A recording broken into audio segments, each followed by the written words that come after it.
Good morning students. Chapter number 7ની અંદર આપણે દ્રવ્યમાન કેન્દ્ર વિશેની માહિતી મેળવી હતી. હવે જો કણોનું કોઈ તંત્ર ગતિ કરતું હોય તો એના સાથે સંકળાયેલા સમીકરણો કેવા હોય એના વિશે આજે આપણે માહિતી મેળવીએ.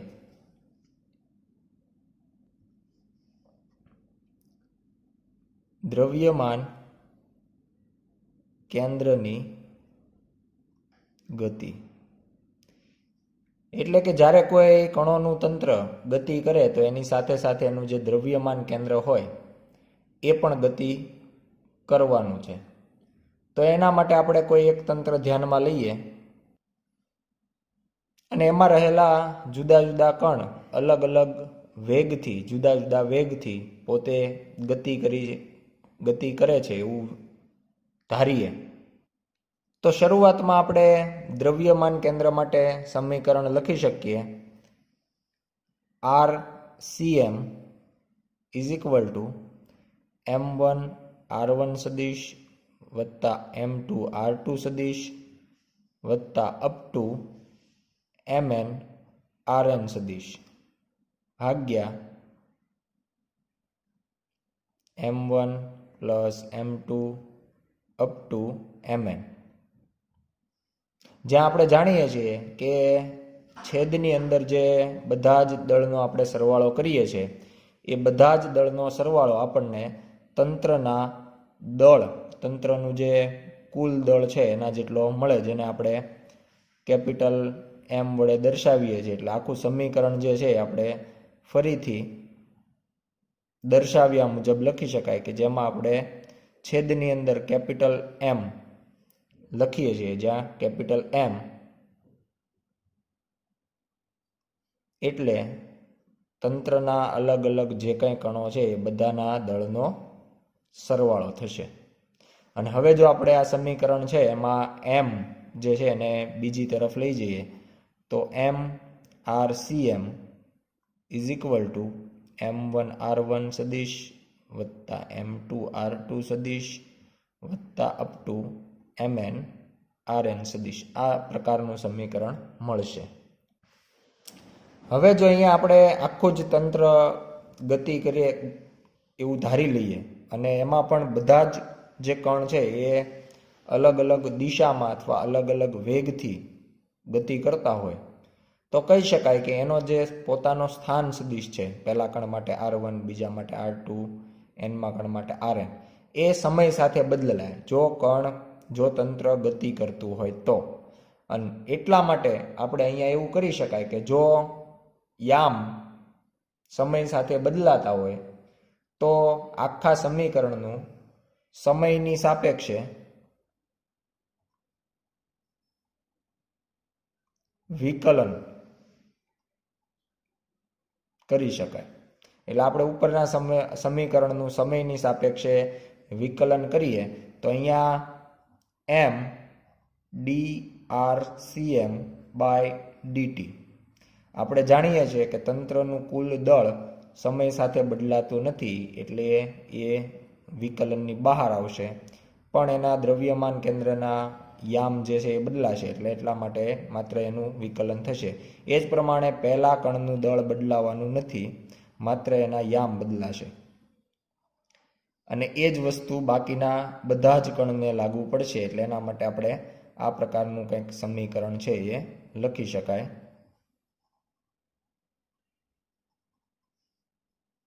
અને હવે આપણે જાણીએ છીએ કે કોઈ પણ સ્થાન સદિશ હોય એનું સમયની સાપેક્ષે વિકલન કરીએ તો આપણને જે તે વસ્તુનો વેગ મળે. એટલે અહીંયા આપણે દ્રવ્યમાન કેન્દ્રના યામ છે એનું વિકલન કરીએ તો એને આપણે સંજ્ઞા આપશું VCM, એટલે કે દ્રવ્યમાન કેન્દ્રનો વેગ દર્શાવે છે. dR1 બાય dt એટલે એ પહેલા કણ માટે છે એટલે એ પહેલા કણનો પોતાનો વેગ હશે.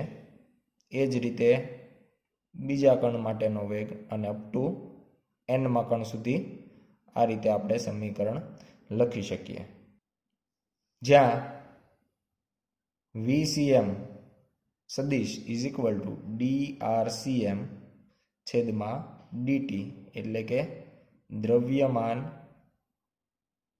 કેન્દ્રનો વેગ.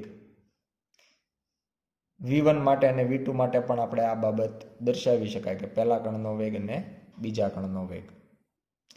અહીંયા આપણને જે વિકલન કરીને જે સમીકરણ મળ્યું એને જો આપણે સમીકરણ નંબર 1 કહી દઈએ તો દળ ગુણ્યા વેગ, અને દળ ગુણ્યા વેગ જેને આપણે વેગમાન કહીએ છીએ, તો આ છે તંત્રનું કુલ દળ અને તેની સાથે એના દ્રવ્યમાન કેન્દ્રનો વેગ. એટલે આ બંનેનો જે ગુણાકાર છે MVCM ઇઝ ઇક્વલ ટુ, બીજી તરફ જોઈએ તો M1V1, M1 એટલે પહેલા કણનું દળ ગુણ્યા પહેલા કણનો વેગ, એ બંનેનો ગુણાકાર એટલે પહેલા કણનું વેગમાન જેને આપણે P વડે દર્શાવતા હોઈએ. એ જ રીતના બીજા માટે થઈ જશે P2 અપ ટુ Pn. એટલે કે આ પ્રમાણે આપણને આખું જે સમીકરણ છે એ વેગમાનના સ્વરૂપમાં મળશે.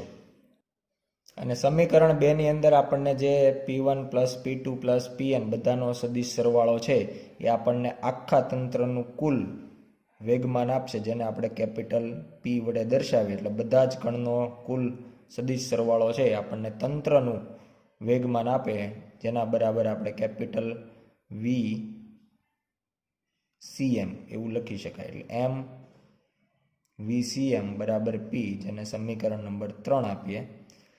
આના ઉપરથી આપણે એવું કહી શકાય કે કણોના તંત્રનું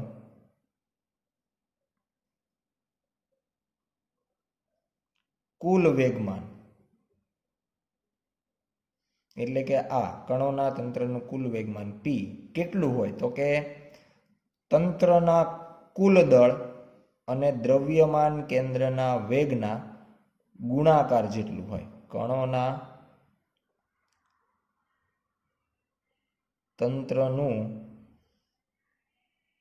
કુલ દળ અને દ્રવ્યમાન કેન્દ્રના વેગના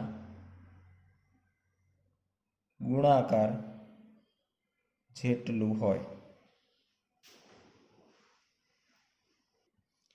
હજુ એક સ્ટેપ આગળ જઈએ કે ધારો કે એવું વિચારી લઈએ કે આ જે બધા કણ ગતિ કરે છે V1 V2 Vn વેગથી, એ વેગ પણ અચળ નથી. એટલે વેગ પણ સમય સાથે બદલાય, અને જો વેગ સમય સાથે બદલાતો હોય તો આપણને પ્રવેગ નામની રાશિ મળે. અને એના માટે આપણે ફરીથી સમીકરણ નંબર જે 1 છે એનું સમયની સાપેક્ષે વિકલન કરી શકીએ. સમીકરણ 1 નું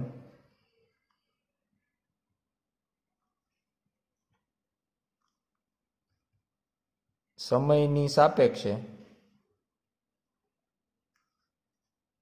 વિકલન કરતા, એટલે એ પ્રમાણે જો આપણે વિકલન કરીએ તો એનાથી આપણને મળશે M dVCM by dt is equal to M1 dV1 by dt plus M2 dV2 by dt up to Mn dVn by dt. એટલે આ પ્રમાણેનું આપણને વિકલનના સ્વરૂપમાં સમીકરણ મળે. અને હવે આપણે વેગનું જો સમયની સાપેક્ષે વિકલન કરીએ તો આપણે એને પ્રવેગ કહીએ છીએ. એટલે દ્રવ્યમાન કેન્દ્રનો જે વિકલન છે વેગનો, એ દ્રવ્યમાન કેન્દ્રનો પ્રવેગ આપશે.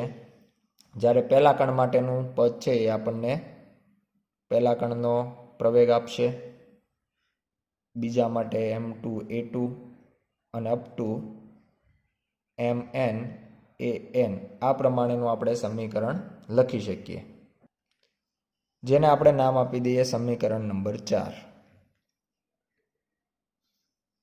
અને હવે આપણે કોઈ પણ કણ માટે જ્યારે એના દળ ગુણ્યા પ્રવેગનો ગુણાકાર કરીએ M ઇન્ટુ A, તો આપણે કહી શકાય કે બળનું મૂલ્ય મળે. એટલે કે Ma is equal two F.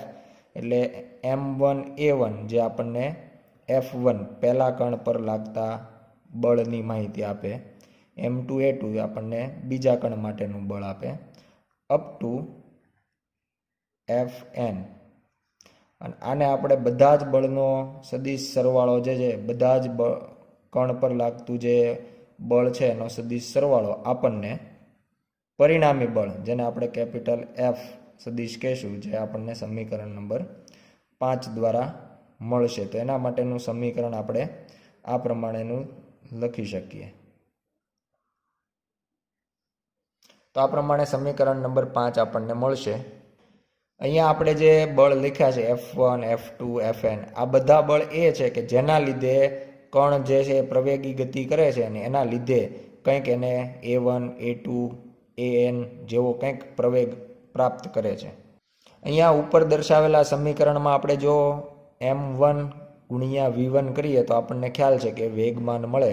તો એના માટે ઉપરનું જે સમીકરણ છે એમાં એક પદ આ પ્રમાણે પણ આપણે દર્શાવી શકાય કે m1 v1, જેને કહેવાય dp1 by dt plus dp2 by dt up to dpn by dt. અને બધાના વેગમાન જે છે એનો વિકલનનો સરવાળો કરીએ તો આપણને કુલ વેગમાન જે છે એ મળવા પાત્ર હોય, એટલે એને આપણે વિકલનના સ્વરૂપમાં લખી શકાય. એટલે એના માટે આપણે આ પ્રમાણેનું સમીકરણ છે એ દર્શાવી શકીએ. m એ cm બરાબર dp બાય dt. અહીંયા p1, p2, pn એ અનુક્રમે પહેલું, બીજું અને nમો જે કણ છે એના વેગમાન છે. જ્યારે અહીંયા જે p બતાવ્યું છે એ આખા તંત્રનું કુલ વેગમાન છે. અને સમીકરણ નંબર 5 ઉપરથી જો m એ cm એના બરાબર આપણે કુલ બળ જે છે એ લખી શકાય. એટલે m એ cm બરાબર આપણે કુલ બળ પણ લખી શકીએ. એટલે આ પ્રમાણેનું સમીકરણ પણ અહીંયા લખી શકાય. ને acm ની જગ્યાએ આપણે dvcm બાય dt પણ લખી શકાય. એટલે m dvcm બાય dt. આ પ્રમાણે ટૂંકમાં 4 રાશિઓને એકબીજા સાથે આપણે એક જ સમીકરણ દ્વારા સાંકળી શકાય. આને આપણે કહી દઈએ સમીકરણ નંબર 6. હવે આપણે વાત કરીએ સમીકરણ નંબર 5. સમીકરણ નંબર 5 ની અંદર આપણે વાત કરી બળની. તો F1, F2, Fn આ બધા અનુક્રમે પહેલા, બીજા અને n-માં કણ ઉપર લાગતા બળ છે. પણ આપણે જાણીએ છીએ કે બળ જે છે એ બે પ્રકારના આપણે ધ્યાનમાં લેવા પડે. પહેલું જે બળ છે એને કહેવાય આંતરિક બળ, અને બીજું જે બળ છે એને કહેવાય બાહ્ય બળ. આપણે કોઈ એક તંત્ર ધ્યાનમાં લઈએ અને તંત્રના કોઈ બે કણ નમૂના રૂપે દર્શાવવાનો પ્રયત્ન કરીએ કે આપણી પાસે અહીંયા કોઈ એક કણ છે ને આ બાજુ કોઈ બીજું કણ છે, તો એને 1 અને 2 વડે દર્શાવીએ. તો આ 1 નંબરનો જે કણ છે એ બીજા નંબરના કણ ઉપર કંઈક બળ લગાડતો હોય, એટલે બીજો જે છે એને પોતાના તરફ એ ખેંચશે એવું ધારી લઈએ. એમ 2 નંબરનો કણ પણ 1 નંબરના કણ ઉપર કંઈક બળ લગાડતો હોય. આ જે બળ છે એ 2 નંબરનો કણ 1 નંબર ઉપર લગાડે છે, એટલે એને F12 આપણે એવું નામ આપી દઈએ. અને આ જે બળ છે 1 નંબરનો કણ 2 ઉપર લગાડે છે, એટલે એને F21 નામ આપી દઈએ.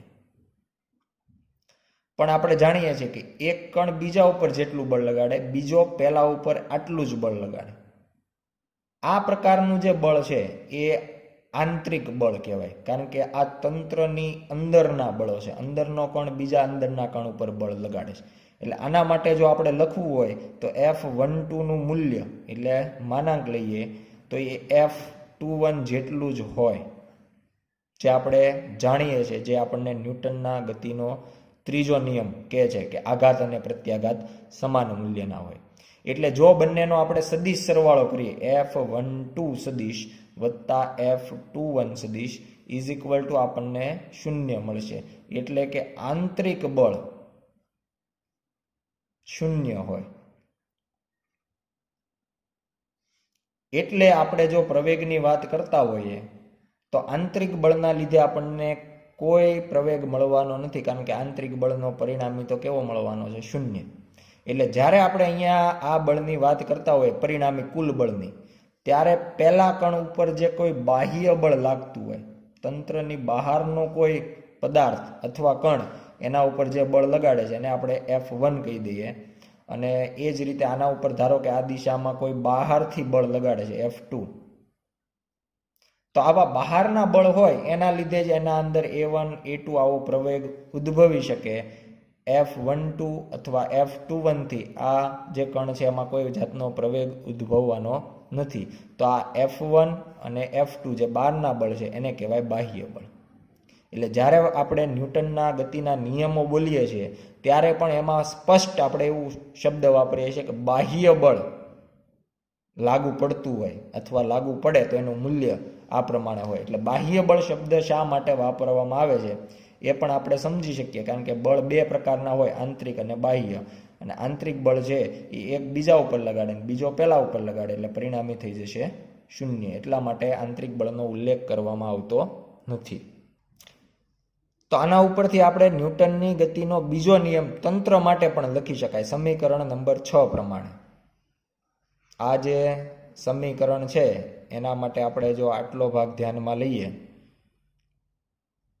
તો આ આપણને તંત્ર માટે, આખા n કણના તંત્ર માટે ન્યૂટનની ગતિનો બીજો નિયમ આપે છે કે તંત્ર પર લાગતું પરિણામી બાહ્ય બળ એટલે કે F એ તંત્રના કુલ રેખીય વેગમાનના સમય દરના મૂલ્ય જેટલું હોય. એટલે અહીંયા આપણે રેખીય વેગમાનનો સમય દર લીધો છે, સમયની સાપેક્ષે વિકલન કર્યું છે. એટલે તંત્ર પર લાગતું પરિણામી બાહ્ય બળ એ તંત્રના કુલ રેખીય વેગમાનના સમય દર જેટલું હોય. તો આ પ્રમાણે આપણે ન્યૂટનની ગતિનો બીજો નિયમ છે એ તંત્ર માટે લખી શકાય. બીજી બાબત કે આપણે એવું કહીએ છીએ કે કોઈ પણ તંત્ર હશે તો એનું સમગ્ર દળ જે છે એના દ્રવ્યમાન કેન્દ્ર ઉપર કેન્દ્રિત થયેલું હોય. એટલે આખા તંત્રનું દળ કદાચ એમ હોય તો એ આપણે બિંદુવત અહીંયા કેન્દ્રિત થયેલું છે એવું ગણી લેતા હોય, કેન્દ્રના જે દ્રવ્યમાન કેન્દ્ર છે ત્યાં. અને પછી એના ઉપર જે કંઈ બળ લાગે છે, ધારો કે પહેલા કણ ઉપર F1 લાગે છે, બીજા ઉપર F2 લાગે છે, તો હવે આપણે અલગ અલગ કણે દર્શાવવાના બદલે એ બધા જ કણ એક કેન્દ્ર ઉપર લાગે છે. F1 અહીંયા લાગે છે, F2 નીચે મુજબ લાગે છે. એટલે એ પછી અલગ અલગ કણ ઉપર લાગવાના બદલે આપણે એવું જ વિચારી શકીએ કે એ બધા જ દ્રવ્યમાન કેન્દ્ર ઉપર પોતે અસર કરે છે એવું ગણી શકાય. અને આ જે છે આના ઉપરથી આપણને એવું પણ કહી શકાય કે ન્યૂટનની ગતિનો જે ત્રીજો નિયમ છે એ મેળવવા માટે આપણે ન્યૂટનની ગતિનો જે બીજો નિયમ છે એ મેળવવા માટે આપણે ત્રીજા નિયમનો ઉપયોગ કરીએ છીએ, કારણ કે આ જે બાબત છે એ ત્રીજો નિયમ કહેવાય. અને જે આપણે બાહ્ય બળ વિશે વાત કરી તો એ આપણને બીજો નિયમ. એટલે આ બંને જે નિયમો છે એ એકબીજા ઉપર અવલંબન ધરાવે છે એવું પણ કહી શકાય. એટલે ન્યૂટનના ગતિનું ના નિયમોનું અવલંબન પણ કહી શકાય. હવે આપણે જોઈએ રેખીય વેગમાન સંરક્ષણનો નિયમ. જ્યારે આપણે n કણોનું તંત્ર લીધું હોય ત્યારે એના માટે આપણે રેખીય વેગમાન સંરક્ષણનો નિયમ કેવા સ્વરૂપમાં દર્શાવી શકાય. આપણે હમણાં જ સમીકરણ નંબર 6 જોયું, જેમાં આપણે દર્શાવ્યું કે F સદિશ બરાબર dp સદિશ છેદમાં dt is equal two capital M, ACM સદિશ is equal two capital M, dVCM સદિશ છેદમાં dt. એટલે અહીંયા આપણે મહત્વની 4 રાશિઓને એકબીજા સાથે સાંકળી લીધી છે. બાહ્ય બળ, તંત્રનું કુલ વેગમાન, દ્રવ્યમાન કેન્દ્રનો પ્રવેગ અને દ્રવ્યમાન કેન્દ્રનો વેગ. પણ ધારી લઈએ કે અત્યારે આપણે જે તંત્ર ધ્યાનમાં લીધું છે એ તંત્ર પર નું બાહ્ય બળ F ઇઝ ઇક્વલ ટુ 0, એટલે એના ઉપર પરિણામી બાહ્ય બળ 0 છે. એટલે એવું બની શકે કે જેટલું આપણે તંત્ર ઉપર ડાબી બાજુ બળ લગાડતા હોય એટલું જ જમણી બાજુ હોય, ઉપર હોય એટલું જ નીચે હોય. જેના કારણે એનો સદિશ સરવાળો શૂન્ય થાય. આપણે કોઈ બળ લગાડતા નથી એવું મિનિંગ નથી થતો. આપણે જેટલું પણ બળ લગાડીએ છીએ બધાનો પરિણામી સરવાળો, સદિશ સરવાળો શૂન્ય છે. જો આવું હોય તો એના ઉપરથી આપણે એવું લખી શકીએ કે એફ સદિશ ઇઝ ઇક્વલ ટુ ડીપી સદિશ છેદમાં ડીટી ઇઝ ઇક્વલ ટુ 0, કારણ કે એફ સદિશ બરાબર શૂન્ય છે. એટલે કે આપણે એવું દર્શાવવા માંગીએ છીએ કે DP by DT is equal to 0. આવું ક્યારે થઈ શકે કે જ્યારે પી ઇઝ ઇક્વલ ટુ અચળ, એટલે તંત્રનું કુલ વેગમાન છે એ અચળ હોવું જોઈએ. અને તંત્રનું કુલ વેગમાન કેટલું હોય તો કે એ જે એના જેટલા પણ કણ છે બધાનું જે સદિશ સરવાળો છે વેગમાનનો, એનાથી આપણને એનું કુલ વેગમાન મળતું હોય. એટલે કે આ બધાનો સદિશ સરવાળો પણ અચળ મળશે. અને આના ઉપરથી જો આપણે રેખીય વેગમાન સંરક્ષણનો નિયમ તંત્ર માટે લખવો હોય તો લખી શકાય કે જો તંત્ર પરનું પરિણામી બાહ્ય બળ શૂન્ય હોય તો તંત્રનું કુલ રેખીય વેગમાન અચળ રહે. એટલે આ પ્રમાણે આપણે આખા તંત્ર માટે રેખીય વેગમાન સંરક્ષણનો નિયમ આપી શકાય. રેખીય વેગમાનનો સંરક્ષણનો જે નિયમ છે એ મૂળભૂત નિયમોમાંનો એક છે, જેનું બધી જ જગ્યાએ પાલન થતું જોવા મળે છે. પછી એ ગમે તેટલી નાની સિસ્ટમ હોય, ગમે તેટલું નાનું તંત્ર હોય કે ગમે તેટલું મોટું તંત્ર હોય. એટલે ગ્રહોનું જે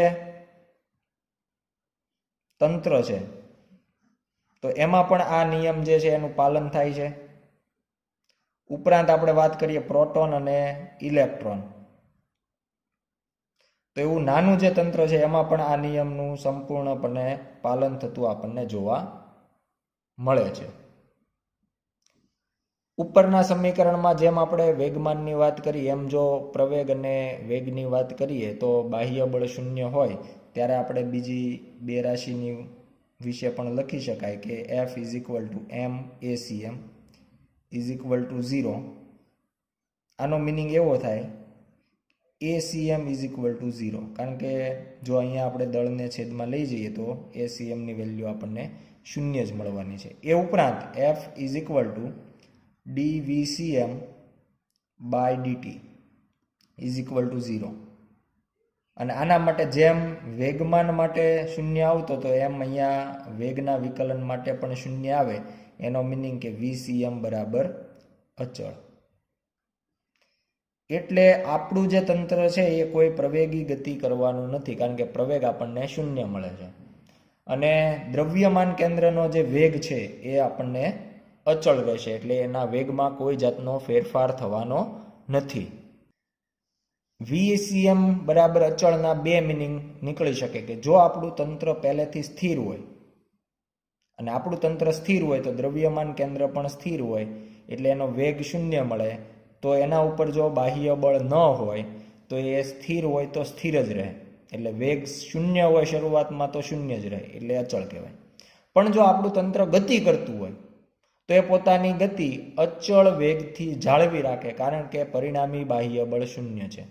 એટલે આ જે ન્યૂટનનો પહેલો નિયમ છે એ પણ આપણે કહી શકાય કે જો પરિણામી બાહ્ય બળ શૂન્ય હોય તો તંત્ર સ્થિર હોય તો સ્થિર રહે, અને ગતિ કરતું હોય તો પોતાના અચળ વેગથી ગતિ જે છે એ જાળવી રાખશે. અહીંયા આપણે જે વેગમાન સંરક્ષણની વાત કરી એક રાસાયણિક બોમ્બના ઉદાહરણ દ્વારા સમજવાનો પ્રયત્ન કરીએ.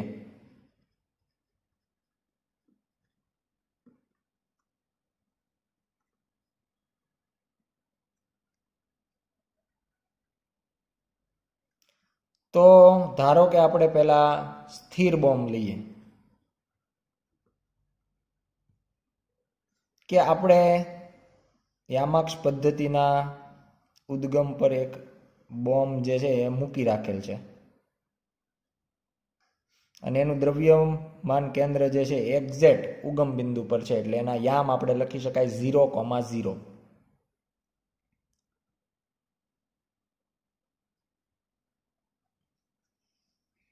શરૂઆતમાં આપણે એવું કહી શકાય કે બોમ્બ સ્થિર છે એટલે એના દ્રવ્યમાન કેન્દ્રનો વેગ 0 હશે. તંત્રનું કુલ રેખીય વેગમાન, જેને આપણે કેપિટલ P વડે દર્શાવીએ છીએ, એ પણ 0 હશે. બીજું, વેગ નથી એટલે ગતિ ઉર્જા, જેને આપણે 1/2mv² વડે દર્શાવતા હોઈએ, તો k = 0 હશે. એટલે આ આપણને પ્રારંભિક રાશિઓ બધી મળે. પણ થોડા સમયમાં આ બોમ્બ વિસ્ફોટ પામે છે અને એના જુદા જુદા ટુકડાઓ જુદી જુદી દિશામાં જુદા જુદા વેગથી ફંગોળાય છે. કોઈ એક ટુકડો આ દિશામાં ગતિ કરશે, કોઈ એક ટુકડો બીજી દિશામાં, બધાના દળ પણ જુદા જુદા હશે, આવું આપણે વિચારી શકીએ. જુદા જુદા દળથી જુદા જુદા ટુકડાઓ જુદા જુદા વેગથી અલગ અલગ દિશાઓમાં ગતિ કરશે. પરંતુ એમના જે વેગમાન છે, કોઈ પણ ટુકડો છે એનું કંઈક પોતાનું દળ હશે, પોતાનો કંઈક વેગ હશે, તો એના ઉપરથી આપણને એનું વેગમાન મળશે, જેને આપણે P1 P2 up to Pn સુધી n ટુકડાઓ ધારો કે થાય છે. તો એ બધાના વેગમાન જે છે એનો સદિશ સરવાળો હંમેશા આપણને 0 જ મળશે. કારણ કે શરૂઆતનું કુલ વેગમાન 0 છે, તો વિસ્ફોટ પામ્યા બાદનું કુલ વેગમાન પણ 0 જ રહે. આ જે છે એ રેખીય વેગમાન સંરક્ષણનો નિયમ દર્શાવે છે. એટલે કોઈ એક ટુકડો દૂર જશે, કોઈ બીજો ટુકડો દૂર જશે, તેમ છતાં એનું દ્રવ્યમાન કેન્દ્ર, એક ટુકડો અહીંયા આવે છે બીજો ટુકડો ભારે છે એ કોઈક અહીંયા આવે છે, તો આ બંને ટુકડાનું દ્રવ્યમાન કેન્દ્ર હજુ અહીંયા જશે, એટલે એના યામ હજુ આપણે 0,0 જ લખી શકાય.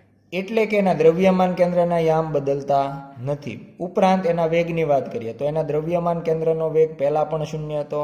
અહીંયા V1 અને V2 પરસ્પર વિરુદ્ધ દિશામાં હશે, અથવા n ટુકડાઓ છે 3 ડાયમેન્શનલ ગયા હોય તો બધાનો સદિશ સરવાળો હજુ આપણને 0 જ મળવાનો છે. એટલે એનો દ્રવ્યમાન કેન્દ્ર પણ ત્યાં સ્થિર છે એવું આપણે કહી શકીએ. વાત કરીએ ગતિ ઉર્જાની. શરૂઆતની ગતિ ઉર્જા 0 છે, પણ જ્યારે ટુકડાઓ ફંગોળાશે ત્યારે પોતાની પાસે કંઈક ઉર્જા હશે, K1 K2. તો આ ઉર્જા ક્યાંથી આવી હશે?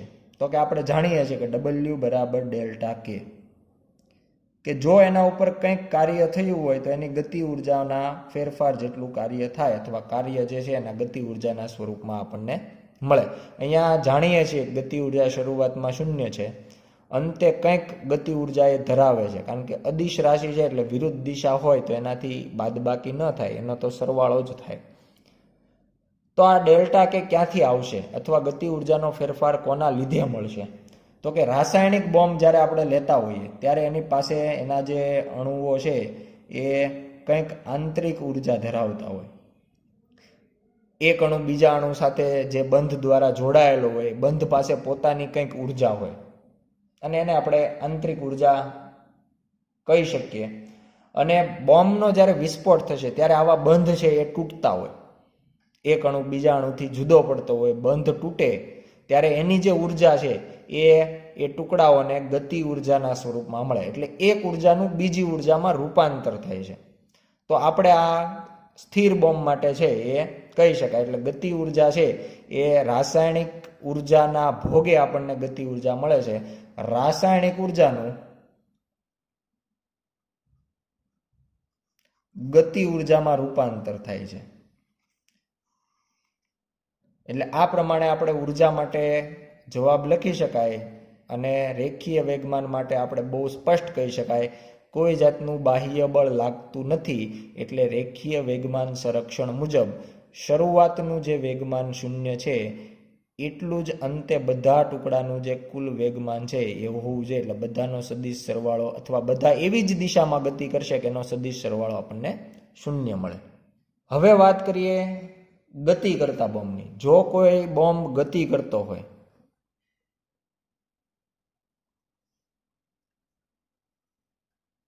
તો એના માટે કઈ રીતે આપણે રેખીય વેગમાન સંરક્ષણ જે છે એને ન્યાય આપી શકીએ? પ્રથમ આપણે એક રેખીય ગતિનું ઉદાહરણ લઈએ કે આપણે કોઈ એક પદાર્થ છે અથવા કોઈ એક દ્રવ્ય છે કે જે માત્ર રેખીય ગતિ કરે છે અને એક્સ અક્ષ ઉપર ગતિ કરે છે. એના માટે આપણે એક પદાર્થ લઈએ, રેડિયમ. આ રેડિયમ જે છે એ રેડિયો એક્ટિવ પદાર્થ છે, રેડિયો એક્ટિવ તત્વ છે. તો આ રેડિયો એક્ટિવ પદાર્થ અથવા રેડિયો એક્ટિવ તત્વ હોય એ પોતાનું વિખંડન અનુભવે, એટલે એ તત્વમાંથી બીજું કોઈ તત્વ બને. ધારો કે એક્સ દિશામાં ગતિ કરે છે, એટલે અહીંયા આગળ તરફ ગતિ કરે છે અને કોઈ એક બિંદુએ પહોંચી એટલે પોતે કંઈક વેગ ધરાવે છે, એટલે એના દ્રવ્યમાન કેન્દ્રને પણ આ દિશામાં કંઈક વેગ હશે. અહીંયા આપેલા આ બિંદુએ એ પોતે વિખંડન અનુભવે છે અને એ પોતે બે અલગ અલગ કણની અંદર વિભાજિત થાય છે.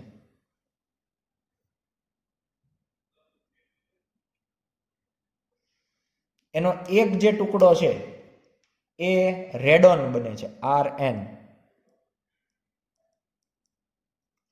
અને બીજો જે ટુકડો છે એ હિલિયમના સ્વરૂપમાં આપણને મળે છે. આ જે રેડિયમ છે એ પોતે ભારે તત્વ છે, એટલે એનો પરમાણુ દળ છે એ ખૂબ મોટો હોય. એમાંથી વિખંડન પામીને એક ટુકડો બને છે હિલિયમ અને બીજો બને છે રેડોન. તો આ રેડોન જે છે એ પણ એને મળતો આવતો ભારે તત્વ છે, જ્યારે હિલિયમ જે છે એ ખૂબ હલકું તત્વ ગણી શકાય. જ્યારે અહીંયાથી આ પસાર થાય છે ત્યારે એના દ્રવ્યમાન કેન્દ્રનો વેગ vcm હશે અને એ માત્ર એક્સ દિશામાં જ હશે. પણ જ્યારે અહીંયા પહોંચીને એ બે ટુકડાઓમાં વિભાજિત થાય છે, એટલે એક ટુકડો આ તરફ ગતિ કરે છે, બીજો ટુકડો કોઈ બીજી દિશામાં ગતિ કરે છે. તેમ છતાં આ બંને કણનું આ ટૂંકમાં આ મેઇન તંત્ર આપણું થયું. હવે આ તંત્ર છૂટું પડી અને એક હલકા તત્વ અને એક ભારે તત્વમાં વિભાજિત થયું. તેમ છતાં આ જ્યારે આગળ વધતા જશે ત્યારે એનું દ્રવ્યમાન કેન્દ્ર તો આ લાઈન ઉપર જ ગતિ કરશે, આ એક્સ દિશામાં જ ગતિ કરશે. જ્યારે આ બંને અહીંયા છે ત્યારે દ્રવ્યમાન કેન્દ્ર વચ્ચે ક્યાંક મળશે, આપણે જે સમીકરણ છે એના દ્વારા મેળવી છે. આ આગળ વધશે એમ આ પણ આગળ વધશે અને બંનેનું દ્રવ્યમાન કેન્દ્ર એક્ઝેક્ટ આપણને વચ્ચે મળે. એટલે આ બંને જે કણ છે એવી જ દિશામાં જાય. રેડોન આમ જશે અને હિલિયમ આમ નહીં જઈ શકે, એમાં છૂટા પડશે ત્યારે એવી જ રીતે ગતિ કરશે કે જેનાથી એના જે મૂળ તંત્રનો જે વેગ હતો, એની જે દિશા હતી, એનો જે માર્ગ હતો એનો એ જળવાઈ રહે. કારણ કે જો F = 0 હોય, જે આ કેસમાં છે, આપણે રેડિયમ પર કોઈ બાહ્ય બળ લગાડ્યું નથી, તો એનાથી આપણે જાણીએ છીએ કે vcm માટે આપણે વિકલન 0 રાખવું પડે અને vcm આપણને અચળ મળે. અને અચળ એટલે મૂલ્ય પણ અચળ હોવું જોઈએ અને દિશા પણ બદલાવી જોઈએ નહીં. એટલે મૂલ્ય પણ એનું એ જ રહેશે અને એની દિશા પણ એની એ જ રહેશે. એટલે દ્રવ્યમાન કેન્દ્ર જે છે એ આપણને એક્સ અક્ષની દિશામાં જ મળશે. આ વાત થઈ રેખીય ગતિની. આમાં આપણે રેખીય ગતિ લીધી. હવે બીજી એક ગતિ લઈએ જે પ્રક્ષિપ્ત ગતિ છે. ધારો કે બોમ્બ ફેંકવામાં આવે છે. આપણે જે બોમ્બ ગતિ કરે છે એવો કેસ લેવાનો છે. તો એમાં આપણે અહીંયાથી ઉગમ બિંદુથી બોમ્બ ફેંકીએ છીએ અને એ પ્રક્ષિપ્ત ગતિ કરતો કરતો અહીંયા પહોંચે છે અને આગળ જતા ફૂટે છે. ખરેખર જો બોમ્બ ન ફૂટે તો એનો માર્ગ આ પ્રમાણે બનવો જોઈએ, આખી એની પ્રક્ષિપ્ત ગતિ પૂરી કરશે.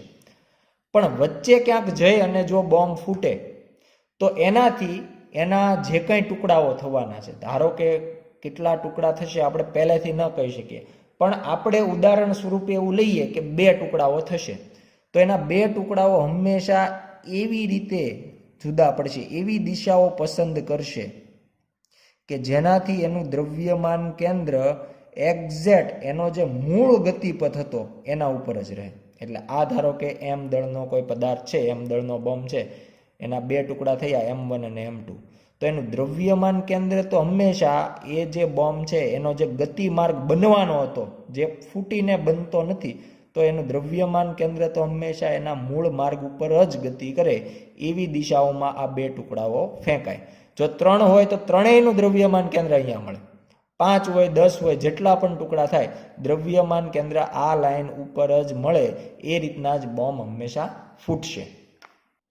તો આ પ્રમાણે આપણે રેખીય વેગમાન સંરક્ષણનો નિયમ છે એ સ્થિર તંત્ર હોય કે ગતિ કરતું તંત્ર હોય બધા માટે લાગુ પાડી શકીએ.